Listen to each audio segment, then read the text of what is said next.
that. That's Okay. pretty deep. That's a bad lack. Okay. We'll edit. Okay, so this, we have a large clip, and we actually have some regular clips. And I'm going to demonstrate how to apply the DermaClips. We'll start with the large one. And if you could do me a favor as my assistant, if you could push those edges together.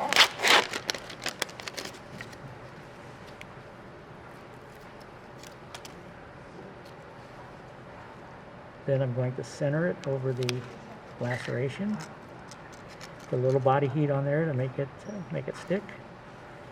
And then I'm going to pull it till it snaps.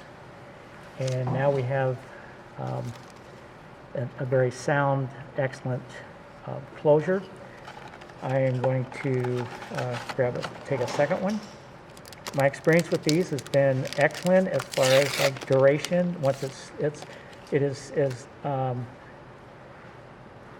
not a steri strip, and it actually does an excellent job of everting the edges and getting a long-term closure. I will sometimes use this on dog bites. Again, if you hear that little snap, and that brought that together. And then let's go ahead and do one more. I will use this on wounds that I'm not excited about suturing closed, where I would be happy at least with wound approximation after I've done thorough wound irrigation.